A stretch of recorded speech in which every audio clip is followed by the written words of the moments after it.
Hello and welcome to Diabetes Open Hours, your live Q&A opportunity with experts in diabetes management and care. My name is Kayla Runka and I'll be your moderator for today. I would like to start by acknowledging that I'm calling in from Toronto and that I'm located on the traditional Indigenous territory of the Wendat, Haudenosaunee, Anishinaabeg, and the Mississaugas of the Credit, and that Toronto is now home to many diverse First Nations, Inuit, and Métis peoples. As a health-focused organization, Diabetes Canada recognizes that there is systemic racism within and throughout our institutions, and that we have the responsibility and power to create culturally safe and appropriate environments of care. Our topic today is dealing with a diabetes diagnosis and is supported with an unrestricted educational grant from Sanofi. And while we have an expert on the call today, this webinar is for educational purposes only. The content discussed in this webinar is not intended to be medical advice, and to the extent that medical advice is required, you should consult with a qualified medical professional. The information discussed in this webinar cannot replace consultations with a qualified healthcare professional to meet your individual medical needs. And lastly, the views and opinions expressed in this webinar are those of the speaker and do not necessarily reflect the views or positions of Diabetes Canada. Having said all that, today we are very lucky to have Dr. Dayna Lee-Bagley with us. Dr. Dayna is a registered clinical psychologist in British Columbia, Alberta, Ontario, and Nova Scotia. Her registrations include clinical psychology, health psychology, and organizational psychology. She's the co-founder and chief scientific officer of the Impact Me app. She has worked for almost 15 years in multidisciplinary teams on medical, surgical, and cancer care hospital units, and conducts research as an assistant professor in the Department of Family Medicine with a cross appointment in the Department of Psychology and Neuroscience at Dalhousie University. And she's an adjunct professor in the Department of Psychology at St. Mary's University. And if that wasn't enough, she is also the author of the book Healthy Habits Suck: How to Get Off the Couch and Live a Healthy Life, even if you don't want to. And I certainly feel like that's a book we could all definitely use in our lives. Before we get started, just a few housekeeping things. Please note this event is being recorded and will be shared on our website and YouTube channel for on-demand viewing. Any questions or comments that you submit via the chat function will be visible to other participants during the event, but we will not share any names or record of the chat in the recording. We ask that any comments or reactions you share be affirming and positive, and we encourage you to discuss your learnings with your regular healthcare provider prior to making any changes to your current routine. And with that, are you ready to get started, Dr. Dayna? Yes. Great. Thank you for joining us today. And for all of you participants, feel free to start putting your questions into the chat. And while we're waiting, why don't we start with the actual time of diagnosis? So what might some of the emotions that individuals may feel when they hear the word diabetes from their healthcare provider? I'm sure shock probably is one of the top ones on that list. Yeah, we know that people are going to feel, a variety of emotions when they first get diagnosed. So that includes things like shock. It includes things like grief, confusion. I think it's helpful for people to know that grief is a really normal part of getting a diagnosis. And it's grief over a lot of different things, right? Grief is just a reaction to loss. And that loss sometimes includes your ideas about the future that might be different now.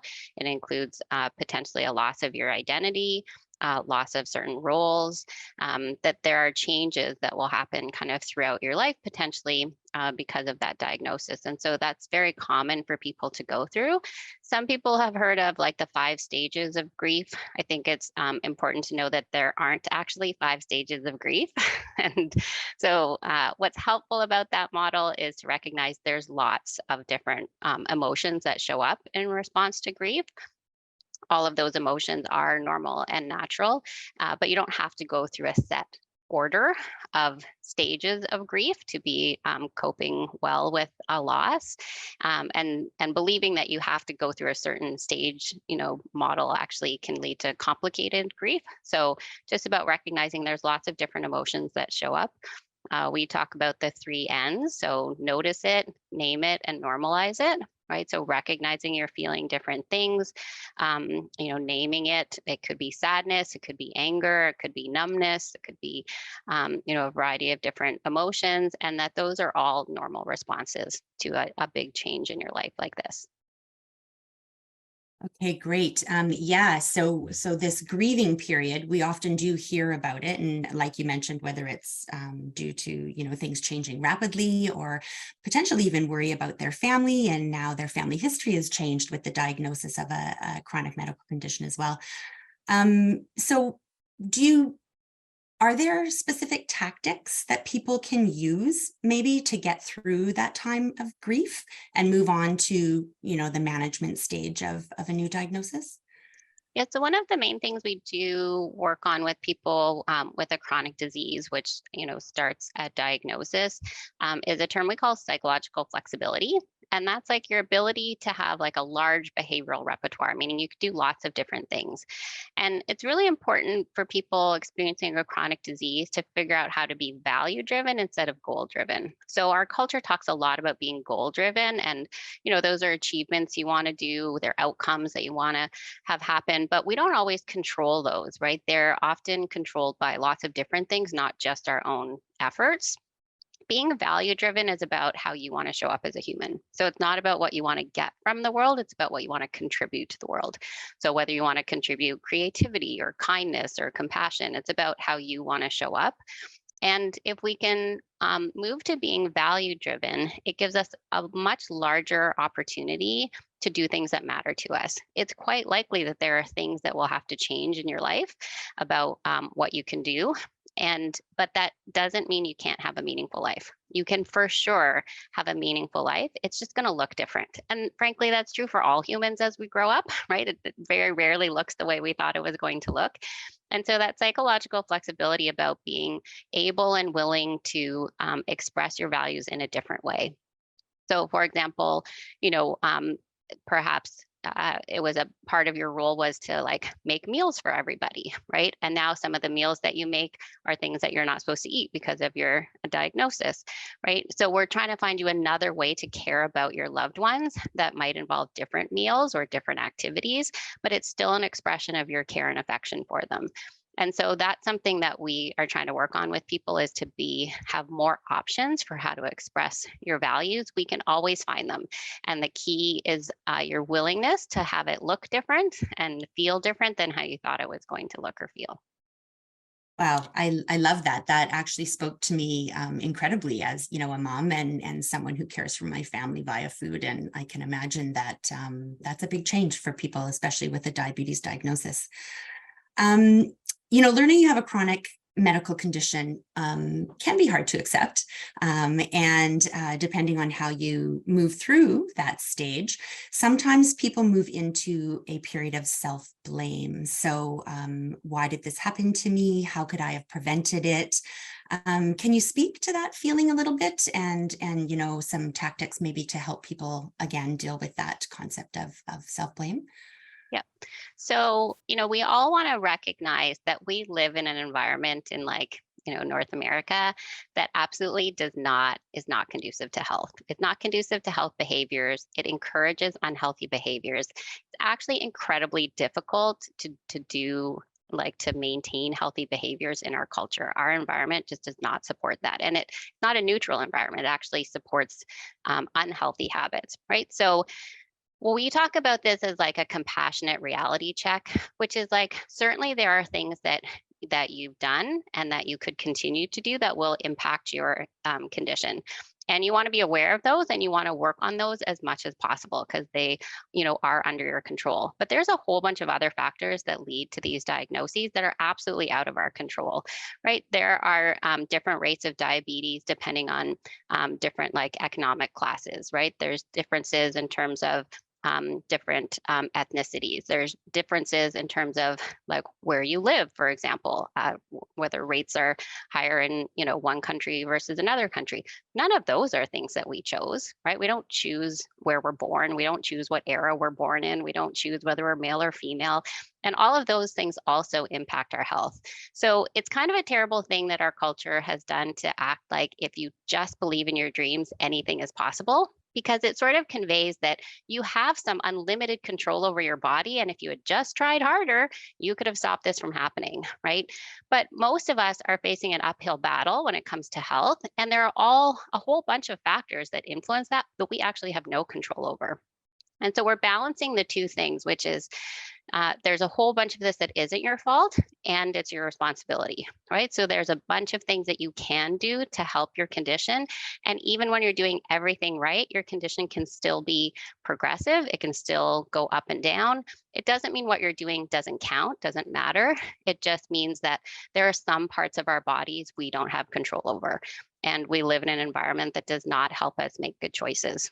So I once worked with this woman who was diagnosed with breast cancer in her 40s. So I know it's a different diagnosis, but kind of relates to the same idea, which, and she'd just run a marathon or something like that. So she was like super healthy and she was so angry, right, that she'd gotten this diagnosis when she was so healthy. And she was like, all my healthy habits were for nothing.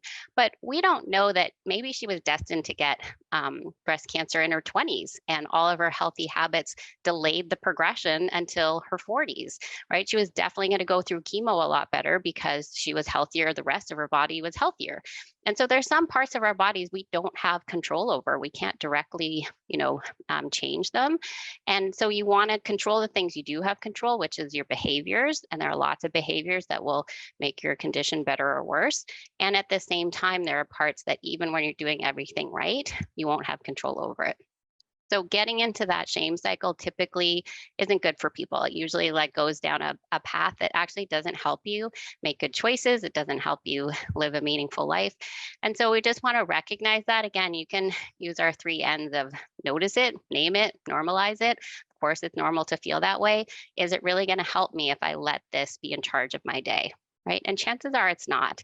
And so then go do something that's value driven, go do something that matters to you, go take care of yourself in some way, in some, easy kind of thing that you can do to remind yourself that it's an and, not a but, right? That you can do things that influence your condition and you should, and you can be doing everything right and your condition can still progress.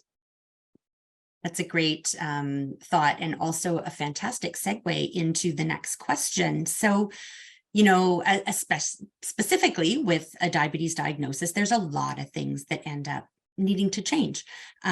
Changes to the diet, changes to your physical activity, treatment plans, medication schedules, blood sugar checks, and all of those details take up a number of sort of points throughout a day. And for some, that additional routine might be a little overwhelming. So are there ways to organize or even wrap one's mind around fitting in all these points of a treatment plan throughout the day, knowing that, again, to your point of value-based and moving forward through doing something positive for yourself is now critical to one's life and well-being?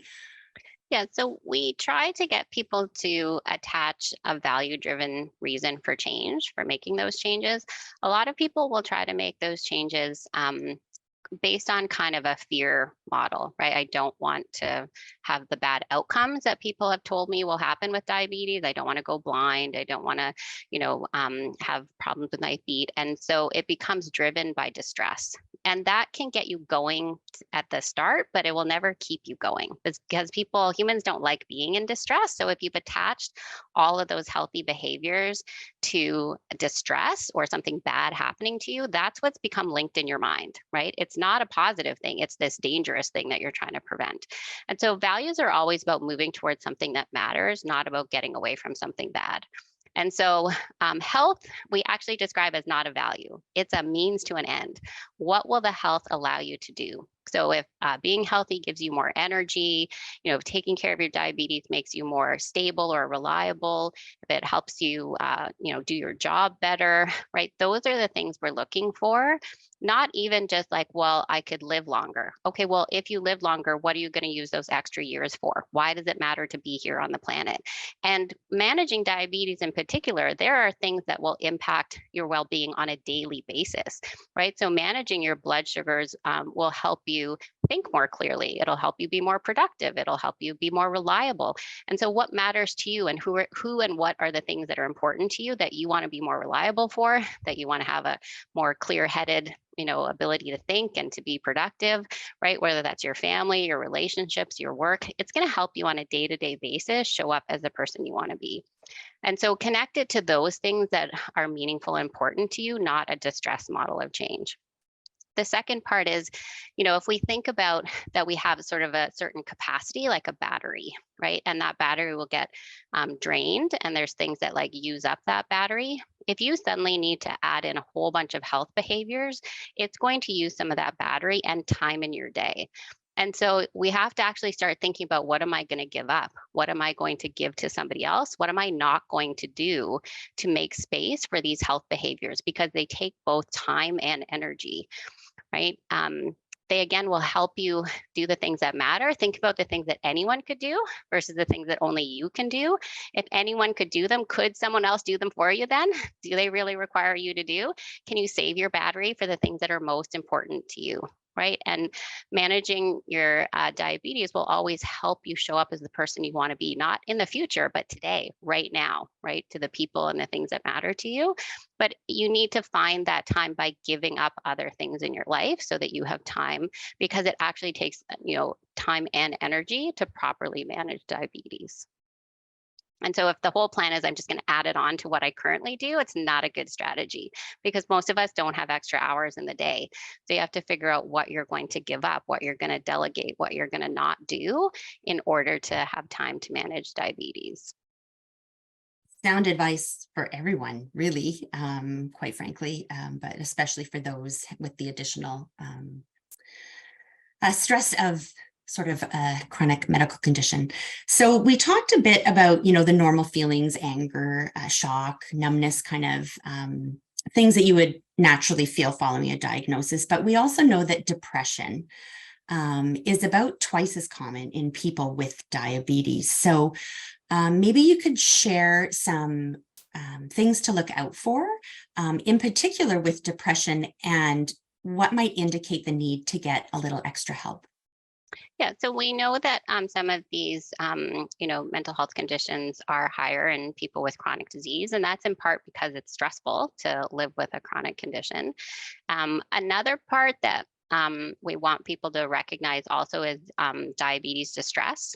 And diabetes distress is symptoms of depression, symptoms of anxiety, symptoms of irritability, but that are about the illness, right? So they're about the emotional burden of the illness, the regimen stress, how it impacts your interpersonal relationships. And that's almost like 50% of people with diabetes will experience those kinds of diabetes distress. And so it's actually very normative. And so the people who are more likely to experience depression have had a history of depression prior to diabetes, and then their risk increases when you have a chronic condition. Almost everybody can experience diabetes distress because it's actually a normal response to this new stressor in your life. And so I generally say that when you feel stuck, that's a good time to get help. Like when you feel stuck in depression, when you feel stuck in anxiety, when it's taking over your life, when it's making the decisions about what to do instead of you, then that's a good time to get help. It's important for people both to get help about depression, but also about diabetes distress, because standard treatments for depression will not take into account the fact that you have this chronic condition that is generating a huge amount of stress in your life that you can't make go away. Right? It's not a, in classic therapy, they look for like a distortion and, overestimation of risk, or, perceptions of feeling hopeless about the future. But some of that actually is entirely normative when you're facing a chronic condition that will, potentially impair the rest of your life, or at least have an impact on your life. And so we want people to recognize that treating diabetes distress requires recognition of this stressor in your life, right? That is using up some battery, and it's important to think about, and has a variable progressive course sometimes for people, and that's typically a different intervention than what people get when they get treatment for major depressive disorder, for example, or an anxiety disorder. And so Both can be helpful if you have both, but also, we should probably have more services for diabetes distress embedded within diabetes care, not something separate that you go to mental health clinic to go get that treated. It should be integrated into diabetes care. Yes, I agree. And the concept of self-advocacy is also an important one. I'm just going to pause for a second and encourage any participants to post questions in the chat, and our digital manager will get those over to us. But back onto the topic of stress and distress. Do you have any tips for recharging or letting go of that stress when you're dealing with a diabetes diagnosis? And so we talk about that there's like three main forms of coping. So one form of coping is problem focused coping. And this is very effective when you can get rid of the stressor, right? So for example, lots of us go through our work life using problem focused coping. There's an email you have to send, there's a paper you have to write. Those are technically like solvable stressors. If you work harder at it, you can, get rid of that stressor. Of course, in modern life, something's always there to take its place, right? But in theory, they're solvable stressors. That strategy often is helpful when you think about health behaviors, about trying harder about health behaviors, but it doesn't, by definition, your diabetes can't be fixed or made to go away, right? And so we actually need a different type of coping called emotion-focused coping. And emotion-focused coping is helpful when the stressor can't be eliminated. And it's about dealing with the emotions that show up as a result of a stressor that can't be removed. And so that's an important skill to develop when you have a chronic condition, because by definition, it's not going away. It's something we have to continuously manage. And lots of people don't have that skill set because it's not one we really teach well in our culture. We focus so much on problem focused coping, and trying to apply problem focused coping to your chronic disease will actually, in some cases, make you feel worse because you're trying so hard and it's still not doing what you want it to do. It doesn't mean that your efforts don't matter or don't count, but it's just that there's some aspects of our bodies we don't have direct control over. And so we need to help people learn those emotion focused coping skills. The third form of coping is relationship focused coping. That's about managing and maintaining relationships during times of stress. And so we're often trying to help people expand their coping toolbox with emotion focused coping and relationship focused coping because those are necessary to deal with a chronic disease. I forgot I was on mute. You think I'd have learned by now. Okay, so burnout, definitely, stress, distress, the treatment plans for managing diabetes can be very real for both people living with diabetes as well as their care providers, in terms of just getting to that point where it's too much. So how can individuals deal with this burnout related to chronic disease management, and optimally, obviously, in a positive way? Yeah, so I mean, we actually know that in general, everyone's really burnt out. Like any statistic that you look at, basically sees that the rates of burnout are increasing basically for everybody, right? This is a bigger concern when you have a chronic disease because there's an extra demand on your battery, right? The chronic disease is using up some of your battery, and so you have less battery to play with. And so this is one of like the main things we work on with people across the spectrum, is managing burnout. One of the things we want to think about is that battery, that energy is a fixed amount, and it's like a battery, so we will use it up. So you want to think about recharging activities, right? A recharging activity is something that makes you feel more energetic at the end than when you started. So it's not necessarily the same thing as a healthy habit, right? If going for a walk makes you feel angry and irritated, then it's not a recharging activity, even if it's a healthy habit. So some of the ones I've heard people share are things like drumming, gardening, cuddling with a pet, right? And we're looking for opportunities for joy, opportunities for things that make you smile. And so we want to think about recharging that battery. And again, on a daily basis, like think of how often you charge your cell phone. If you have a chronic disease, it means that part of that battery is being used for your chronic disease. And so you have less battery to play with. And again, in our culture, we kind of act like if you just try harder, you can do more, but it's a fixed amount. And so if it's a fixed amount, you want to think about if I'm spending it on this, then, it means you can't spend it on that.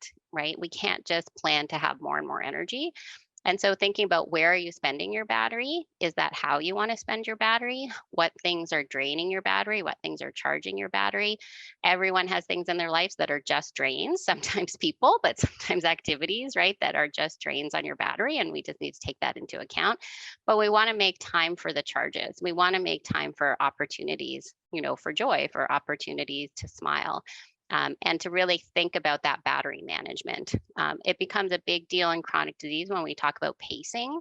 So pacing is about recognizing how much energy you have and matching your activities to that. And so what often people will kind of do is wake up and decide, like, how am I feeling today? And that sort of decides what they can get done or not get done. But when you do it that way, you're at the mercy of your illness, right? It's the illness deciding what you get to do that day.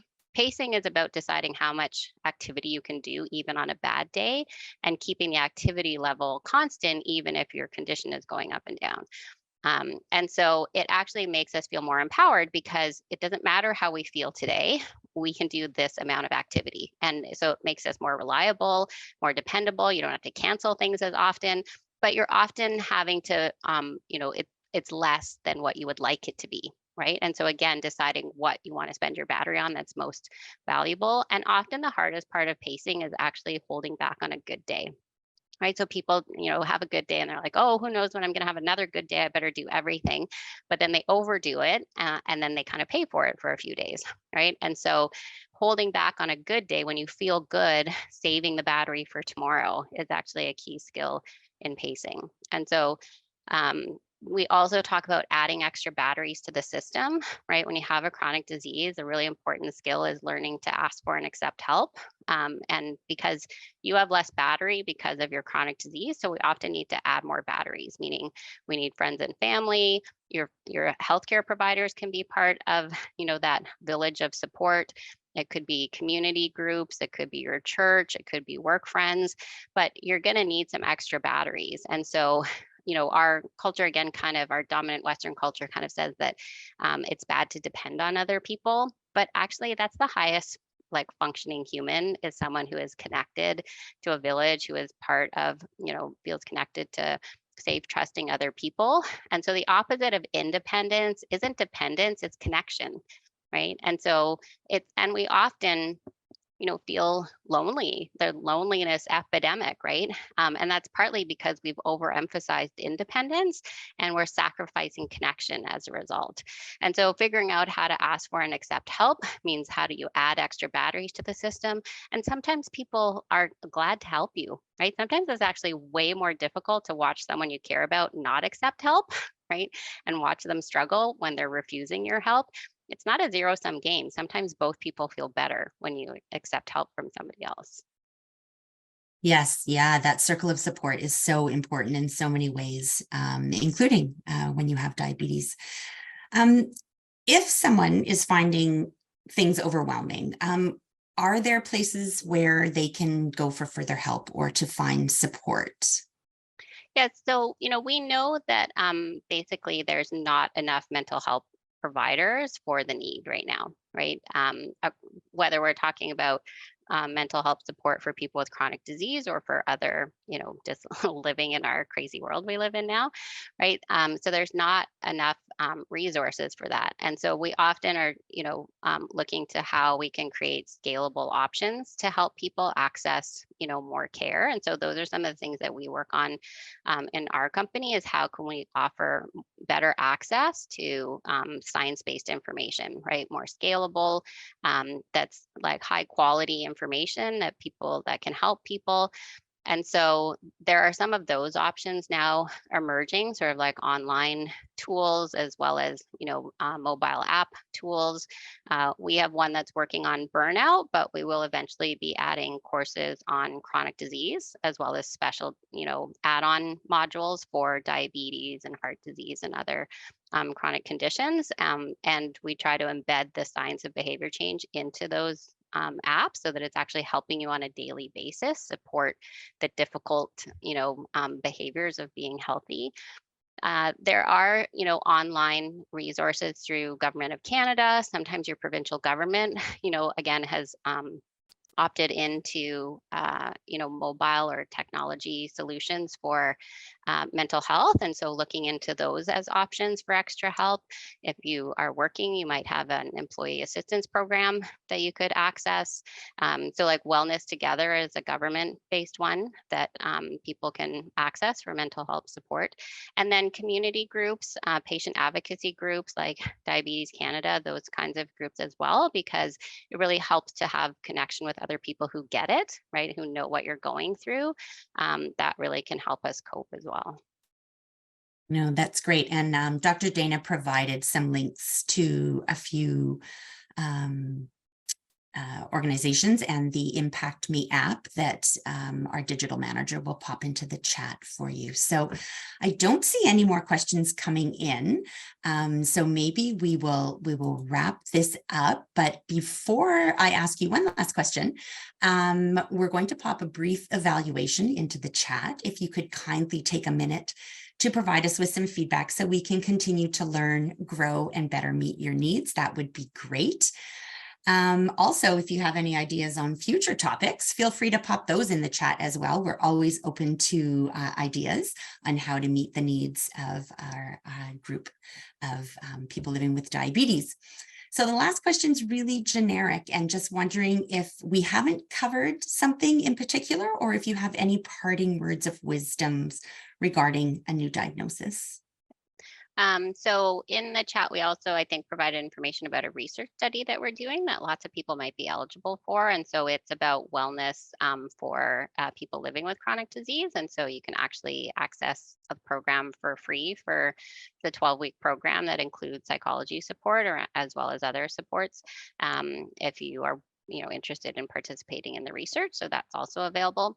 The last part I'll just talk about is having an elevator pitch about your illness or your condition. So an elevator pitch is, if you only had the length of an elevator ride to give somebody information, that's kind of what an elevator pitch is about. And so it's helpful, when you have a new diagnosis or you go into a new environment to have an elevator pitch about your condition.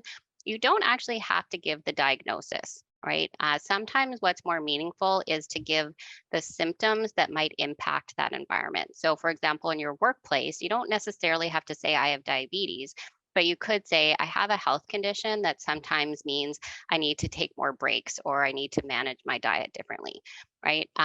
Because those are the things that might impact your workday, for example, right? And then you can always end the conversation, meaning that people might ask you more questions and you can simply say, that's all I'd like to share for now, but thanks so much for your concern, right? It's a lovely way to end it. Thanks so much for your concern, right?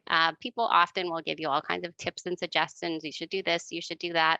And often, they're not appropriate for you or they're not the nuanced things that individuals need. And again, you just thank them for their concern and go about your day. We don't have to get into arguments with them about, whether that's an appropriate course of action or not. But it's helpful if you have a chronic condition to let people know because it will probably impact you. It might impact your relationships. It might impact how you show up. And you want people to attribute your behavior to your health condition and not that you don't care about things or it's not important. In lots of workplaces, there are accommodations that people need to provide if you have a health condition, which can help you manage your illness better. Often, planning for more breaks, planning for time off can be helpful rather than kind of waiting for it to be a crisis and then having to go off. And so those are things that you can have conversations with your workplace to talk about those things. And again, and then having an elevator pitch with everybody else that you talk to. So again, you don't have to give them all the details. You don't even have to give them the diagnosis, but just to let them know that you have a health condition that impacts you or impacts, your daily behaviors or things like that so that they understand that there's a reason for your behavior. And sometimes you have to remind people of that, even your loved ones, right? They'll forget about, the condition and not because they don't care about you, right? Just sometimes you need to remind them. And then sometimes we need to give permission to people to not talk about it, right? It's okay to not talk about it. Sometimes they always want to talk about it. Sometimes they'll forget to talk about it. And so we just have to communicate more and describe what's happening and be okay with that because they're not things that we kind of are good at managing. And so we need some extra help with that sometimes. Yeah, That's great advice. And also I think too, the more we talk about it and the more it is open and out there, the less stigma is associated with it as Yeah. well, which I know is a whole other topic for another day. Okay, well, no more questions coming in. So I guess we've come to the end of our time. Thank you for taking time out of your busy schedules to join us today. Taking time for ourselves and our personal care is never easy, but so important and definitely worth it in the long run. If you haven't filled in the evaluation, please consider doing so now. The link can be found in the chat. And with that, a big thank you to Dr. Dayna, our guest expert today. I know I learned a lot, and I'm sure you did as well. There was a lot of great advice in there for just healthy living in general. Without the generosity of your time, Dr. Dayna, our open hours would not be possible. So thank you again. And thanks everyone for joining us today on Facebook Live. Open Hours runs the last week of every other month with a different topic and guest expert. So be sure to follow us on social or visit the website regularly for updates. To learn more and stay up to date on Diabetes Canada's work and resources, you can visit our website at diabetes.ca or check out our social media channels. We're on Facebook, Instagram, LinkedIn, and the platform formerly known as Twitter.